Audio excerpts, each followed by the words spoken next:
Channel 91ലേക്ക് സ്വാഗതം. ഇന്നത്തെ നമ്മുടെ വ്യക്തികൾ മുദ്രകൾ എന്ന എപ്പിസോഡിൽ ഞാൻ നിങ്ങൾക്ക് മുന്നിൽ പരിചയപ്പെടുത്തുന്നത് രഞ്ജുവിനെയാണ്. രഞ്ജുവിൻ്റെ പ്രത്യേകത എന്ന് പറഞ്ഞു കഴിഞ്ഞാൽ രഞ്ജു ഒരു ട്രാൻസ് വുമണാണ്. ഒത്തിരി കഷ്ടപ്പാടുകൾ സഹിച്ച് അല്ലേ, ഒത്തിരി യാതന നമുക്ക് തന്നെ അറിയാം. ഈ ഒരു ട്രാൻസ്ജെൻഡർ കമ്മ്യൂണിറ്റിയിൽ ഈ സൊസൈറ്റിയിൽ നിവർന്ന് നിൽക്കണമെന്നുണ്ടെങ്കിൽ ധാരാളം കഷ്ടപ്പാടുകളും യാതനകളും ഒക്കെ താണ്ടി വേണം നമുക്ക് ഇവിടേക്ക് എത്താൻ. അപ്പം ആ ഒരു എന്താ പറയുന്നത് ദുരിതക്കയത്തിൽ നിന്ന് ഒരുവിധം രഞ്ജു ഇപ്പം പിടിച്ചു കയറി ഒരു റാങ്ക് ഹോൾഡർ ആയിട്ടാണ് നിൽക്കുന്നത് അല്ലേ?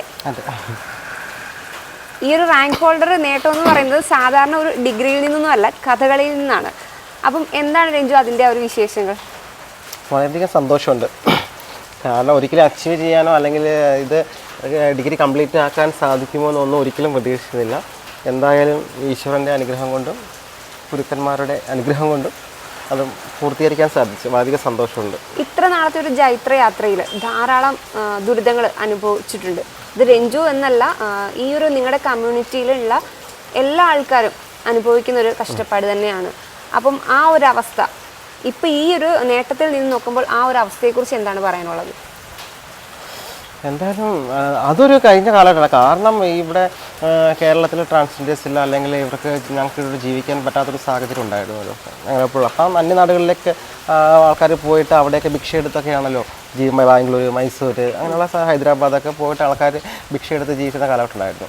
2015 നമ്മൾ ഈ ട്രാൻസ്ജെൻഡർ പോളിസിയൊക്കെ വന്നതിന് ശേഷമാണ് ഇവിടെ ട്രാൻസ്ജെൻഡേഴ്സ് വിസിബിൾ ആയതും. ഈ ഒരു ഐഡന്റിറ്റി എന്നാണ് ഞാൻ ഇങ്ങനെയാണ് എന്നൊരു തിരിച്ചറിവ് ഉണ്ടായിട്ടുണ്ടല്ലോ, അത് ഏതൊരു ടൈമിലാണ്? എനിക്ക് ഓർമ്മ വെക്കണ കാലം മുതൽ എൻ്റെ ഉള്ളിൽ ഇതുണ്ട്. പക്ഷേ നമുക്കത് നമുക്ക് സമൂഹത്തോട് തുറന്നു പറയാനോ അല്ലെങ്കിൽ മറ്റുള്ളവരോട് സംസാരിക്കാനുള്ള ഓപ്ഷൻ ഇല്ല. എന്നെപ്പോലെ ഞാൻ മാത്രമേ ഉള്ളൂ എന്ന് ചിന്തിച്ച് ജീവിച്ചിരുന്ന കാലഘട്ടത്തിൽ ഞാൻ പിന്നെ ഞാൻ എറണാകുളത്തൊക്കെ വന്നതിന് ശേഷമാണ് എന്നെപ്പോലെ മറ്റുള്ളവരൊക്കെ ഉണ്ട് എന്ന് ഞാൻ മനസ്സിലാക്കുകയും അവരൊക്കെ ആയിട്ട് സംസാരിക്കുകയും ഇടപെടുകയും ഞാൻ എൻ്റെ ലോകത്തിലേക്ക് ഞാൻ എൻ്റെ വ്യക്തിത്വം ഇപ്പൊ പറഞ്ഞല്ലോ, ഈ ഒരു ഓർമ്മ വെച്ച കാലം തൊട്ടേ ഞാൻ ഇങ്ങനെയാണെന്നുള്ളൊരു തിരിച്ചറിവുണ്ടായിരുന്നു.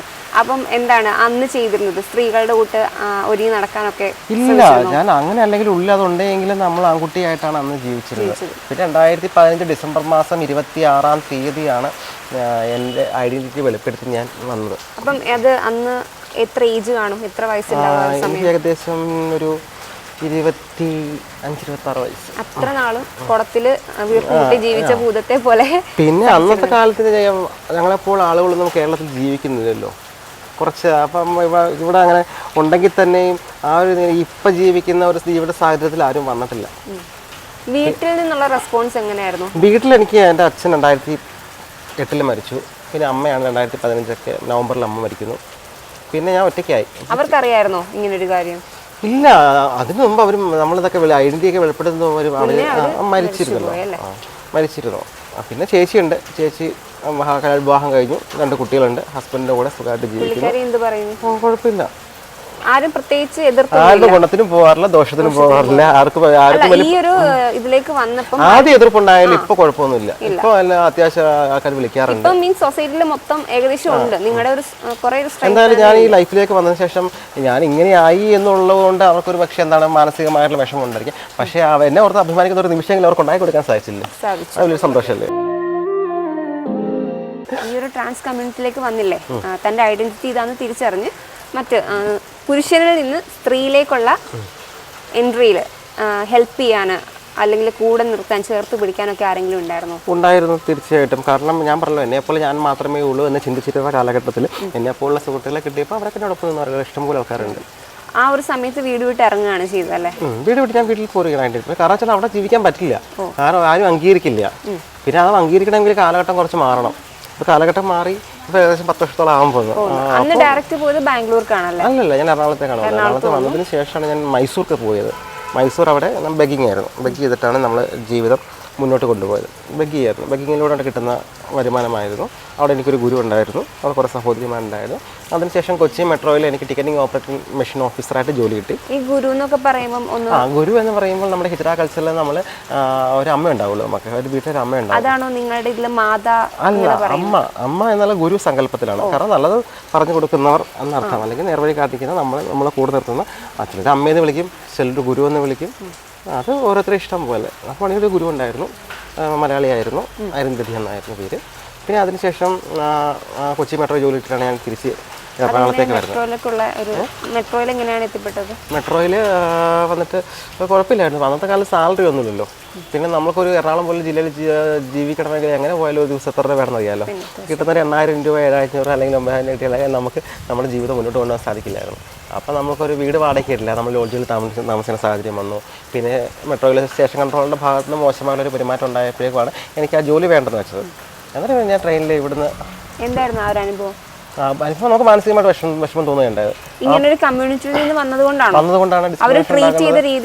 അദ്ദേഹത്തിന്റെ വായിൽ നിന്ന് വന്ന വായിലിന്റെ പറ്റുന്ന സംഭാഷണങ്ങൾ അപ്പോൾ നമുക്കത് മുന്നോട്ട് പോകാൻ സാധിച്ചില്ല. പിന്നെ സാലറി കുറവ് അങ്ങനെ പ്രശ്നങ്ങൾ വന്നുകൊണ്ടാണ്. പിന്നെ ഇവിടുന്ന് പോകുന്ന കേരളത്തിൽ നിന്ന് പുറപ്പെടുന്ന ഈ നോർത്ത് ഇന്ത്യയിലൊക്കെ പോകുന്ന ട്രെയിനുകളിലായിരുന്നു ഭിക്ഷ എടുത്ത് ജീവിക്കുകയാണ് കുറച്ച് കാലം.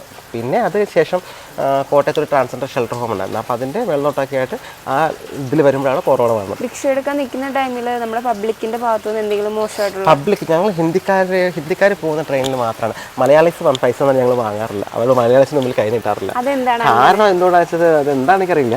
പക്ഷേ ഇതാണ് നമ്മൾക്കൊരു മര്യാദ റെസ്പെക്റ്റും ഒക്കെ കൂടുതൽ തരുന്നതാരാ? നോർത്ത് ഇന്ത്യൻസ് ആണ്. അപ്പോൾ അവർ നമുക്ക് തരും. നമ്മൾ ആരും ഉപദ്രവിക്കാനോ അല്ലെങ്കിൽ അതൊന്നും നമ്മൾ ചീത്ത അനാവശ്യം പറയാനോ ഒന്നും മോശമൊന്നുമില്ല. നമുക്ക് കിട്ടുന്നത് കൈ നീട്ടുന്നു, അവർക്കുള്ളത് നമുക്ക് തരുന്നു. ഇപ്പോൾ എന്തെങ്കിലും ഉണ്ടെങ്കിൽ തരും, അത് മേടിച്ചോളൂ. അങ്ങനെയായിരുന്നു ജീവിതം. ജീവിക്കാനുള്ള വക നമുക്ക് കിട്ടുന്നുണ്ട്. കുഴപ്പമില്ലായിരുന്നു, ഇന്ന് ജീവിക്കാമായിരുന്നു. താമസവും കാര്യങ്ങളൊക്കെ താമസം ഞാനും എൻ്റെ ഒരു സുഹൃത്തുക്കളെ വീടൊക്കെ വാടകയ്ക്ക് എടുത്താണ് താമസിച്ചത്. അതിഥി എന്ന് പറയും. ഞങ്ങൾ ഭയങ്കര അതിഥി അച്ഛൻ. ഞങ്ങൾ ഒരുമിച്ചാണ് കുറച്ചാൾ ജീവിച്ചത്. പറയുന്നത് കുറച്ചാൾക്കുള്ള ഏറ്റവും നല്ല സുഹൃത്തും മലികാട്ടിയും അല്ലെങ്കിൽ എല്ലാം പറഞ്ഞു തരുന്നത്. പിന്നെ അതുകൂടാതെ എനിക്ക് കേരളത്തിലൊരു അമ്മയുണ്ട്, തൃപ്തി ഷെട്ടി എന്ന് പറയുന്നത്, ഹാൻഡിക്രാഫ്റ്റിൻ്റെയൊക്കെ തൃപ്തി. അവരാണ് കേരളത്തിൽ ഞാൻ ഗുരുവായി സ്വീകരിച്ചിരിക്കുന്നത്.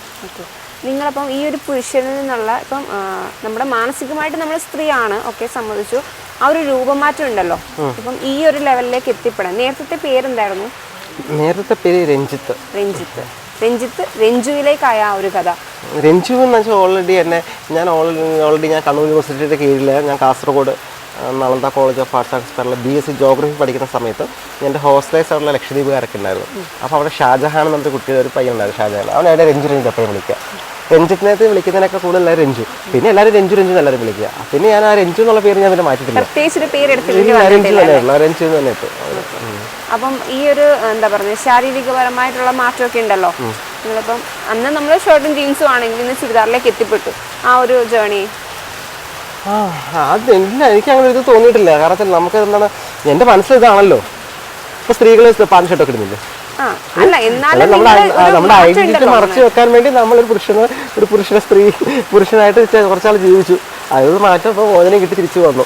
നീ എന്തൊക്കെ ആരൊക്കെ എന്തൊക്കെ പറഞ്ഞാലും ഞാൻ എന്താണെന്നും ഏതാണെന്നും എനിക്കറിയാമല്ലോ. നമുക്ക് ആരെയും ബോധിപ്പിക്കേണ്ട, നമ്മളെ ബോധിപ്പിക്കില്ല. പിന്നെ ആര് കുറ്റം പറയുന്നവരുണ്ടാകാം, അല്ലെങ്കിൽ നമ്മളെ ചീത്ത അനാവശ്യമായി സംസാരിക്കാന്നുണ്ടാകും. അതൊന്നും മൈൻഡ് ചെയ്യേണ്ട കാര്യമേ ഇല്ല. കാരണം വെച്ചാൽ അങ്ങനെ പറയുന്നവർ അങ്ങനെ പറഞ്ഞ് ശീലിച്ചവരായിരിക്കും. അതൊരു പക്ഷെ നമുക്ക് പറയാൻ ഒരു മെയിൻലി ഒരു കാരണം എന്ന് വെച്ച് കഴിഞ്ഞാൽ നമുക്ക് നമ്മളിൽ തന്നെ ഉണ്ട് ചീത്തവരായിട്ടുള്ളവർ. ഇപ്പം നിങ്ങളുടെ ആ ഒരു കമ്മ്യൂണിറ്റിയെ ആ ഒരു സമയത്ത് പൂർണ്ണമായിട്ടും നെഗ്ലക്ട് ചെയ്യുന്ന ഒരു അവസ്ഥയായിരുന്നു അല്ലേ?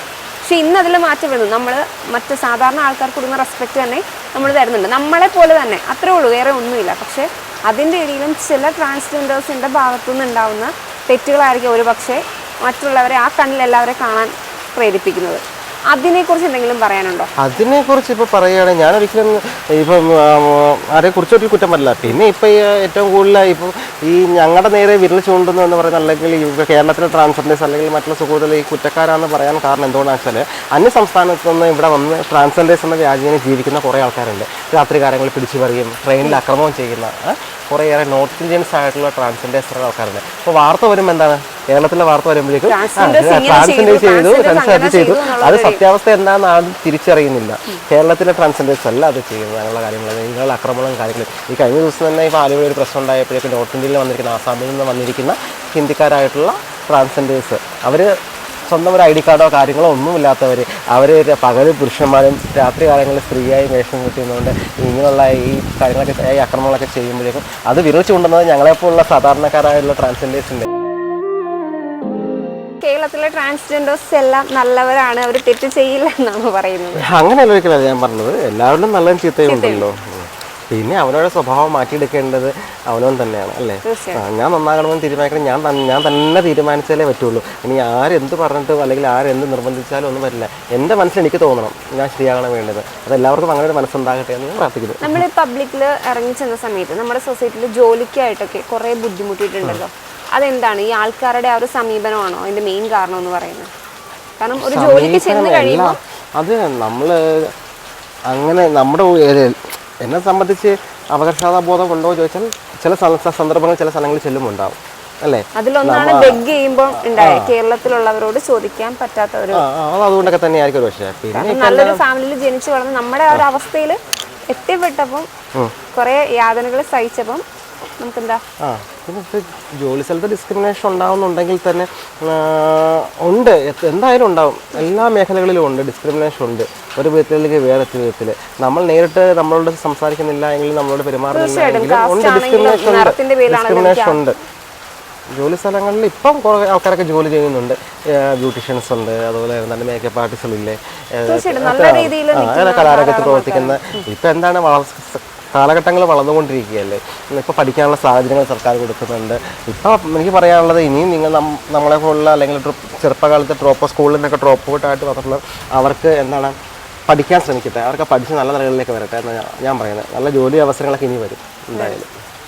അപ്പം എന്താ പറയുന്നത്, ഇപ്പം നിലവിലെ ജോലി എന്തെങ്കിലും ഉണ്ടോ? ഇപ്പം നിലവിൽ ജോലിയൊന്നും ചെയ്യുന്നില്ല. ഞാനിപ്പം MA മലയാളം എടുക്കാനുള്ള പ്ലാനിലാണ്. RLവിൽ പഠിക്കണം ആഗ്രഹം ഉണ്ടായിരുന്നു. ഇപ്പം എന്തായാലും അതിന്റെ ബേസിക് ആയിട്ടുള്ള കാര്യങ്ങളും നിങ്ങൾക്ക് വേണ്ട ഈ ചെലവും കാര്യങ്ങളും ഒക്കെ എങ്ങനെ നടക്കും? എന്തായാലും നിങ്ങൾ തന്നെ നേരത്തെ പറഞ്ഞു നമ്മുടെ ഈ ഒരു സിറ്റിയിൽ, കൊച്ചി സിറ്റിയിൽ എന്ന് പറയുമ്പോൾ ഇപ്പോൾ നമ്മുടെ ഈ സർക്കാർ ഒരു വർഷം ഡിഗ്രി പഠിക്കുന്നതിന് 60,000 രൂപ നമുക്ക് തരും. 60,000 രൂപ വീട്ടു വാടകയ്ക്ക് 40,000 രൂപയും അങ്ങനെ പഠിക്കുവാനുള്ള ചിലവിലേക്കായിട്ട് 20,000 രൂപ, മൊത്തം 60,000 രൂപ വർഷാവസാനമൊക്കെ അവൻ കിട്ടുമ്പോൾ അധ്യയന വർഷം തീരുമ്പോഴായിരിക്കും കിട്ടുന്നത്. പിന്നെ ഞാൻ താമസിച്ചിരുന്നത് എൻ്റെ കൂടെ പഠിക്കുന്ന കോളേജിൽ പഠിക്കുന്ന കുട്ടികളുടെ ഒപ്പം ഞാൻ താമസം 2 പേരുണ്ടായിരുന്നു. അപ്പോൾ റൂം ഷെയർ ചെയ്യുമ്പോൾ നമുക്ക് ആ ബുദ്ധിമുട്ട് വരുന്നില്ല, നല്ല ഹാപ്പി ആയിട്ടിരുന്നു. പിന്നെ എന്തായാലും ആ ഒരു ഡിസ്ക്രിമിനേഷൻ അവിടെ ഉണ്ടായിട്ടുണ്ടോ? കോളേജിൽ ഉണ്ടായിട്ടുണ്ടോ? കോളേജിൽ സ്റ്റുഡൻസ് ഞാൻ എൻ്റെ സീനിയേഴ്സ് ജൂനിയേഴ്സ് അത്യാവശ്യം വേണ്ട സുഹൃത്തുക്കളോട് മാത്രമേ സംസാരിക്കാറുള്ളൂ. പിന്നെ വേറെ ഞാൻ അങ്ങനെ ബോധർ ചെയ്യാറില്ല. പിന്നെ വോക്കലിലൊക്കെ നല്ല നല്ല സുഹൃത്തുക്കളുണ്ട്. എനിക്ക് നല്ല സുഹൃത്തുക്കളുണ്ടായിരുന്നു. നല്ല സുഹൃത്തുക്കൾ ജ്യോതിഷ്, ടീച്ചേഴ്സ്, നമ്മുടെ കഥകളി വേഷത്തിലെ ഡിപ്പാർട്ട്മെൻറ്റ്, കഥകളി വേഷത്തിലെ അധ്യാപകർ എല്ലാവരും സംസാരിക്കും. കഥകളി സംഗീതത്തിൽ അധ്യാപകർ സംസാരിക്കാറുണ്ട്. പിന്നെ കഥകളി ഡിപ്പാർട്ട്മെൻറ്റിൽ സംസാരിക്കാത്ത അധ്യാപകരുമുണ്ട്. ചിരിക്കാത്ത പോലും ഇല്ലാത്ത അങ്ങനെയുള്ള കുറച്ച് അധ്യാപകരൊക്കെ ഉണ്ട്. ചില വിദ്യാർത്ഥികൾ സംസാരിക്കാത്തവരുണ്ട്. ഡിപ്പാർട്ട്മെൻറ്റിൽ തന്നെ സംസാരിക്കാത്ത വിദ്യാർത്ഥികളുണ്ട്. എന്നാൽ സംസാരിക്കുന്ന കൂട്ടുകൂടുന്ന അല്ലെങ്കിൽ ഒരുമിച്ച് നടക്കുന്ന ഒരുമിച്ച് ഭക്ഷണം കഴിക്കുന്ന നല്ല സഹപാഠികളുണ്ട്.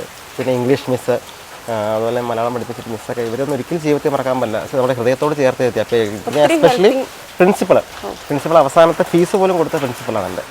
എനിക്ക് കൊടുക്കാനുള്ള പൈസ തന്നത് പോലും പ്രിൻസിപ്പളാണ്. അവരോടൊക്കെ നന്ദി ഒരിക്കലും നമുക്ക് മറക്കാൻ പറ്റില്ല. ദൈവം എല്ലാവരും അനുഗ്രഹിക്കട്ടെ, എന്നെ സഹായിച്ച എല്ലാവരും അനുഗ്രഹിക്കട്ടെ എന്ന് ഞാൻ പ്രാർത്ഥിക്കുന്നു. ഈ കഥകളിലേക്കുള്ള ഒരു വരവുണ്ടല്ലോ, പറഞ്ഞു താല്പര്യം കൊണ്ട്, ചെറുതിലെ തൊട്ട് താല്പര്യം കൊണ്ട് വന്നാണ് വീട്ടിൽ ഓട്ടംതുള്ളലും മറ്റ് കലാമേളയിലൊക്കെ പങ്കെടുത്ത ആ ഒരു ഇതൊക്കെ ഉണ്ടാവും. അപ്പം ഇതിൻ്റെ ഒരു സ്റ്റാർട്ടിങ് എങ്ങനെയായിരുന്നു? കഥകളി ഇഷ്ടപ്പെടാനുള്ള കാരണം ഞാൻ പറഞ്ഞല്ലോ, കുടുംബത്തിൽ അച്ഛൻ്റെ അമ്മയുടെയും കുടുംബത്തിൽ വാദ്യകലാകാരന്മാരുള്ളത് കൊണ്ടും അവരുടെ ഒരു ജന്മസിദ്ധമായിട്ടുള്ള കലാവാസനയായിരിക്കും എന്നിലേക്ക് വന്നതെന്ന് ഞാൻ വിശ്വസിക്കുന്നു. 5ാം ക്ലാസ്സിൽ പഠിക്കുമ്പോൾ ഞാൻ പറഞ്ഞല്ലോ ഒരു സബ് ജില്ലാ കലോത്സവത്തിൽ മത്സരിപ്പിക്കാനായിട്ട് എൻ്റെ സ്കൂളിൽ പഠിപ്പിച്ച എൻ്റെ സംഗീതം പഠിപ്പിക്കുന്ന ജോസ് മാഷ് മുൻകൈ എടുത്തുകൊണ്ട് ആയാങ്കുടി എന്ന് പറയുന്ന സ്ഥലത്തു നിന്നൊരു കലാമണ്ഡലം ബാലേന്ദ്ര മാഷിനെ സ്കൂളിൽ എന്നെ ഓട്ടംതുള്ളൽ പഠിപ്പിക്കാൻ കൊണ്ടുവരികയത്. അപ്പോൾ ഓട്ടംതുള്ളൽ പഠിപ്പിച്ചു. ഞാൻ സബ് ജില്ലയിൽ മത്സരിച്ചു, പ്രൈസ് കിട്ടി. അത് കഴിഞ്ഞിട്ട് ആ സ്കൂളിലെ മത്സരത്തിന് വേണ്ടി മാത്രം എന്നെ പഠിപ്പിച്ചതാണ്. സ്കൂളിന് പേര് കിട്ടാനോ അല്ല സ്കൂളിന് പോയിന്റ് കിട്ടാൻ വേണ്ടിയിട്ട് എന്നെ പഠിപ്പിച്ചതാണ്. അപ്പോൾ എൻ്റെ അച്ഛനോട് ഞാൻ പറഞ്ഞു, അച്ഛൻ എനിക്ക് ഓട്ടംതുള്ളൽ എനിക്ക് അരങ്ങേറണമെന്ന് പറഞ്ഞു. അപ്പോൾ അച്ഛൻ പറഞ്ഞു, അച്ഛന് ഇൻട്രസ്റ്റ് ശരി ആയിക്കോട്ടെ. ഈ വേഷം കെട്ടി അച്ഛനെ കലോത്സവത്തിന് മത്സരിക്കാൻ നിൽക്കണം കണ്ടപ്പോൾ അച്ഛന് ഭയങ്കര ഇഷ്ടമായി. അപ്പോൾ അച്ഛൻ എന്ത് ചെയ്തു, മാഷിനെ വീട്ടിൽ പോയി കണ്ടു, എൻ്റെ വീട്ടിൽ വന്നു മാഷ് പഠിപ്പിക്കുകയത്. അപ്പോൾ അങ്ങനെ അരങ്ങേറ്റാൻ കഴിഞ്ഞു.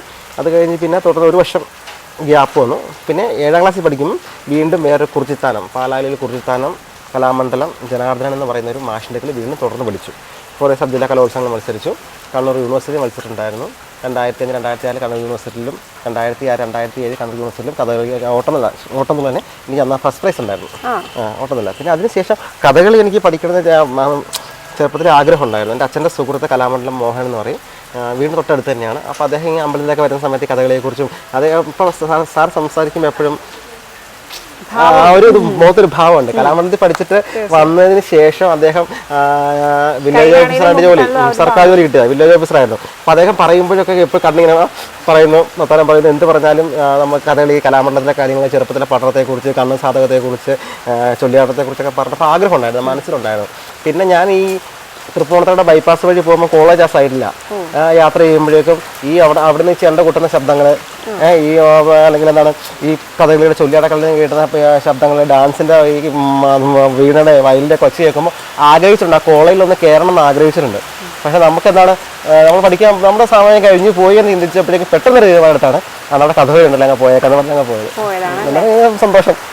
ഇവിടെ വന്നിരിക്കുന്നതും കഥകളി ബേസ് ചെയ്തൊരു ട്രെയിനിങ്ങിനാണ്, ഫെലോഷിപ്പിന്റെ ക്ലാസ് ഇവിടെ നടക്കുന്നുണ്ട് അല്ലേ. അപ്പം നമുക്ക് നല്ല രീതിയിൽ ഡിസ്റ്റർബൻസ് ഉണ്ടാക്കുന്ന രീതിയിൽ പുറത്ത് കാലവർഷം തകർത്ത് പെയ്യുന്നുണ്ട്. കാലവർഷം എന്ന് പറയുമ്പോൾ നമ്മുടെ വേനൽ മഴ അല്ലേ. അപ്പം നമ്മുടെ പ്രേക്ഷകർക്കും അത് ഭയങ്കരമായിട്ട് ബുദ്ധിമുട്ട് ഉണ്ടാക്കുന്നുണ്ടായിരിക്കും. കാരണം ഈ ഒരു ഷീറ്റിന്റെ മണ്ടയിൽ നിന്നൊക്കെ നല്ല രീതിക്കുള്ള സൗണ്ട് ഡിസ്റ്റർബൻസ് ഉണ്ടാവുന്നുണ്ട്. അപ്പം നമ്മുടെ ഈ ഒരു ടോക്ക് ഇവിടെ ഒന്ന് നിർത്താം. എന്നിട്ട് ഫെലോഷിപ്പിന്റെ ക്ലാസ്സസ് ഒക്കെ മുകളിൽ നടക്കുന്നുണ്ട്. കഥകളി അറിയാത്തവർക്കും അതിലേക്ക് ജോയിൻ ചെയ്യാം അല്ലേ.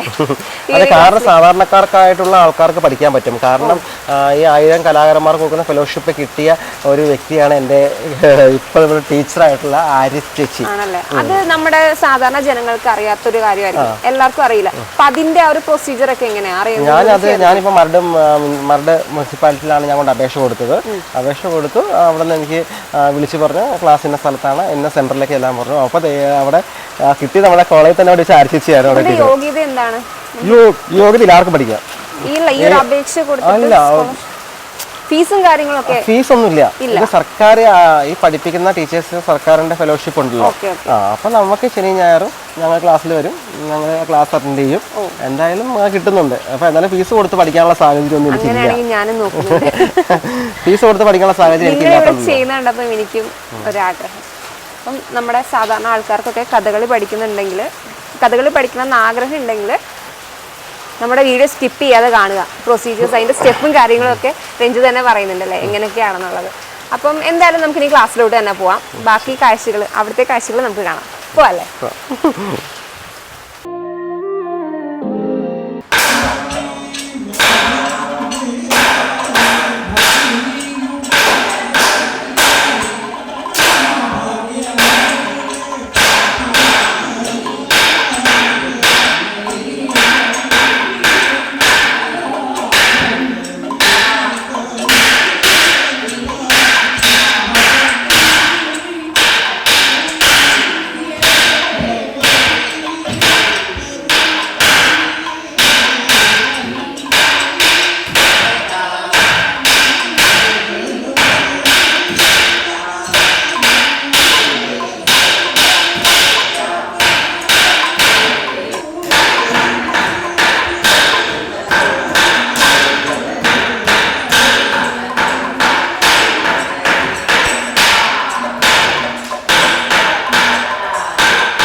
അപ്പോൾ നമ്മളിവിടെ കണ്ടത് രഞ്ജുവിൻ്റെ ഫെലോഷിപ്പിൻ്റെ ഭാഗമായിട്ടുള്ള ക്ലാസ്സാണ്, കഥകളിയുടെ ക്ലാസ്സാണ്.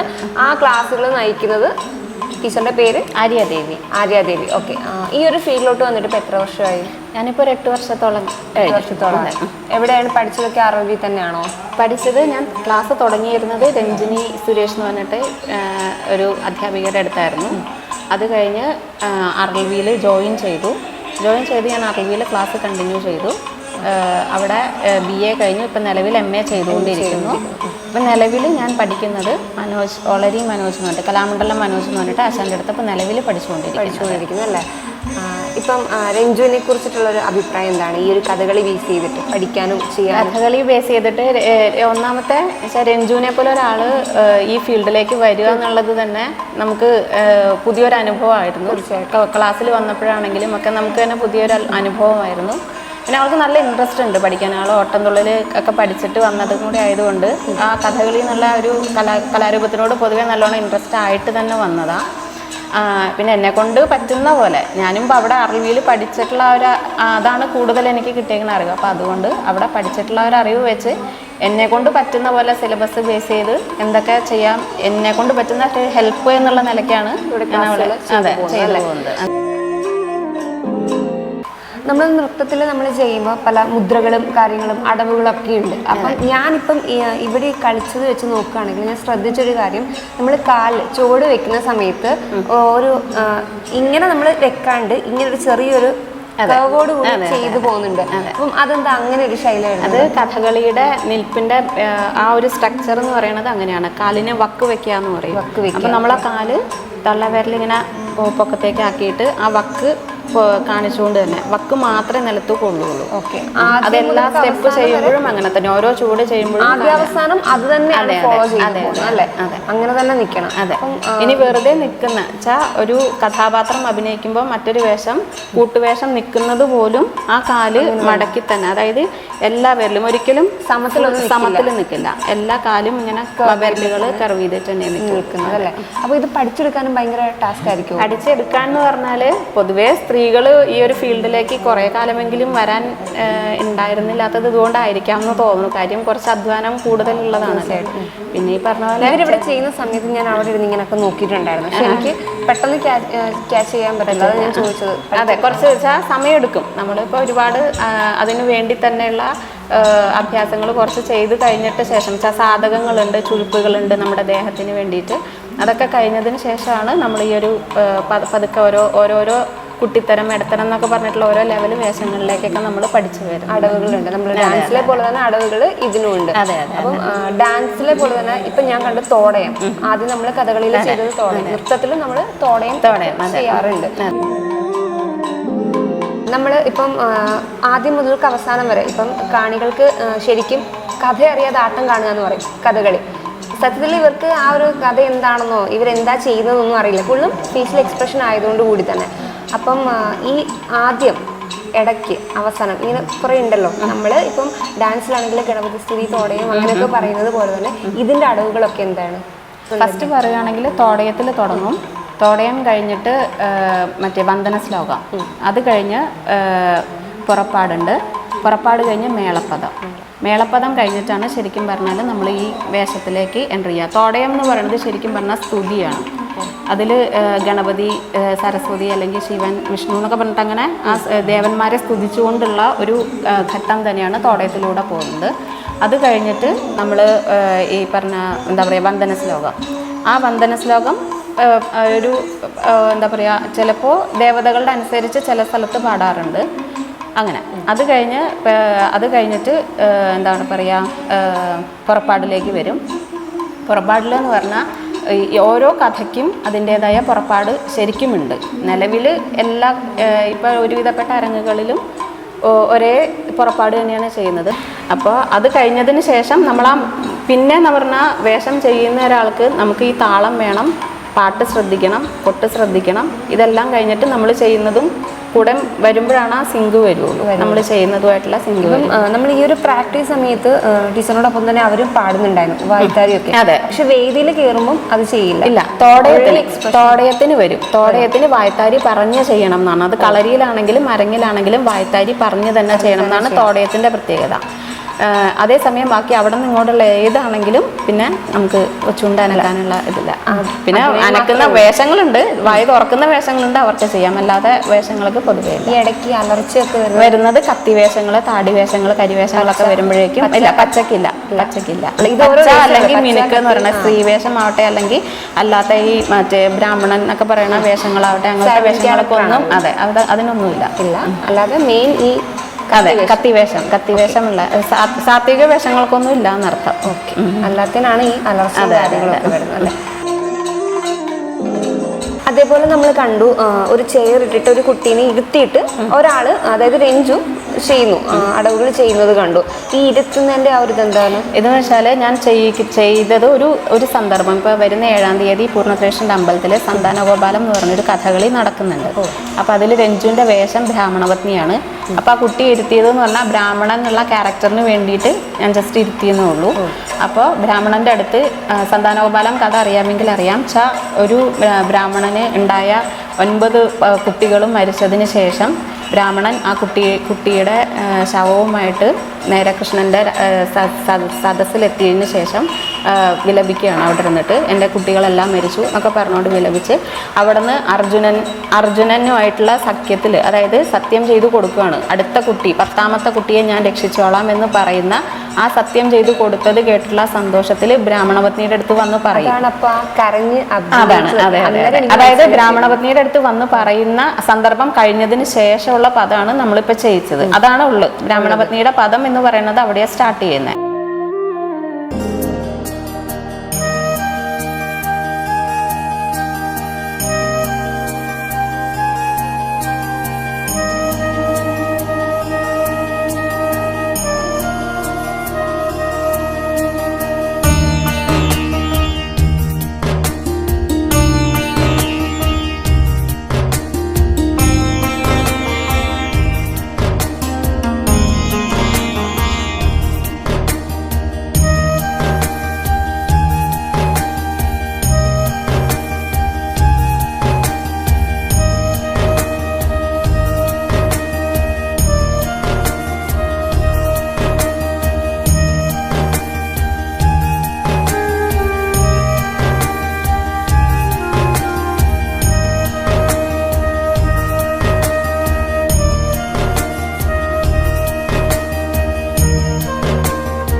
ഇതെന്ത് ഭാവമാണ്? ഇത് ചുഴിപ്പ് എന്ന് പറയും. ചുഴിപ്പുകൾ മുദ്ര. ഇത് ചുഴിപ്പുകളാണ്. നമ്മൾ കഥകളിക്ക് നമ്മളുടെ ദേഹം വഴങ്ങാൻ വേണ്ടിയിട്ട് ചെയ്യുന്നതാ. ഈ പല പോസ്റ്ററുകളുണ്ട്, അത് വെച്ചിട്ട് ചെയ്യുന്നതാ. നോട്ടം തുള്ളലൊക്കെ നന്നായിട്ട് ചെയ്യും എന്നുള്ളത് കുടുംബപരമായിട്ടും എന്തോ അച്ഛനൊക്കെ ചെയ്യുന്നുണ്ടായിരുന്നല്ലേ? ഇല്ല, അച്ഛനല്ല ചെയ്യുന്നത്. എൻ്റെ വീട്ടില് എൻ്റെ അച്ഛൻ്റെ സഹോദരിയുടെ ഭർത്താവ് വീടിനടുത്ത് തന്നെയാണ്. അവരെല്ലാവരും വാദ്യോപകരണ കലാകാരന്മാരാണ്. എല്ലാവരും വർക്ക് ചെയ്യുന്നത് തിരുവിതാംകൂർ ദേവസ്വം പോലുള്ള നാസക്കാരനാണ്. പിന്നെ തകില്, പിന്നെ തോലുപകരണങ്ങളൊക്കെ വീട്ടിലുണ്ടാക്കുന്നുണ്ട്. അമ്മാവന്മാർ ചെണ്ടോട്ടുകാരൊക്കെ, അങ്ങനെയൊക്കെ ഒരു കലാപരമായിട്ടുള്ള കഴിവ് ഫാമിലിയിൽ നിന്ന് കിട്ടിയ ചെറുപ്പം പോലെ ഇത് കണ്ടു വളർന്നത് കൊണ്ടായിരിക്കും ഒരു പക്ഷേ. അന്നമതൊക്കെ ചാടതിലെറ്റി, അന്നമതൊക്കെ ചാടതിലെറ്റി, കണ്ണുകൾ നാലും പൂട്ടിക്കെട്ടി അന്തണവരനുടെ യാത്രയുമുടനെ ആദരവോടെ പറഞ്ഞു തിരിച്ചു കാടും മലകളുടെ മൂടും കടന്നു ചെന്നു ചാടും കരടികളെ ഓടിച്ചു വീരവോടെ പേടി കൂടാതെ തല്ലി മണ്ടിച്ചു ഭീമസേനൻ വമ്പുള്ള ഭീമസേനൻ കൊമ്പൻ കോലയാനേടെ കൊമ്പു പീഡിച്ചോടിച്ചു ഭംഗം വരുത്തുകയും ആടോപ മഹങ്കരിച്ചും ബഗന്റെ ദിക്കിൽ ഗമിക്കുമങ്ങതു നേരം.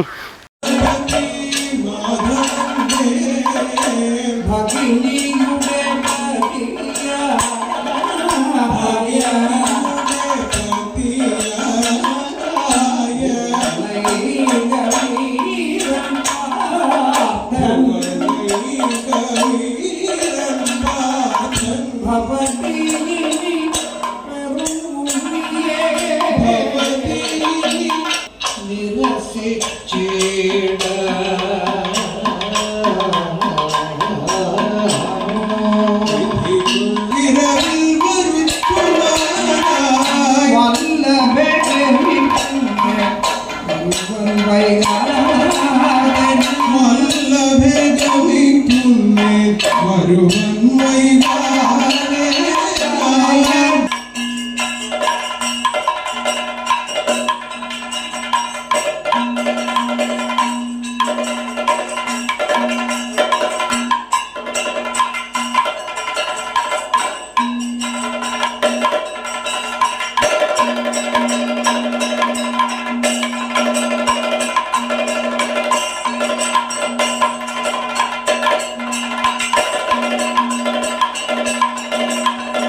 വ്യക്തികൾ മുദ്രകളിലെ ഇന്നത്തെ എപ്പിസോഡ് രഞ്ജുവിൻ്റെ വിശേഷങ്ങളായിരുന്നു. അതിവിടെ പൂർണ്ണമാവുകയാണ്. അടുത്തൊരു എപ്പിസോഡിൽ പുതിയൊരു അതിഥിയായിട്ട് നമുക്ക് വീണ്ടും കാണാം. എന്തായാലും നല്ല മഴയും കാര്യങ്ങളും ഒക്കെയാണ്. അപ്പം കൊച്ചിയിൽ നിന്ന് ക്യാമറമാൻ ബിനു ജോർജിനൊപ്പം അശ്വനി ആർന്നർ, ചാനൽ 91.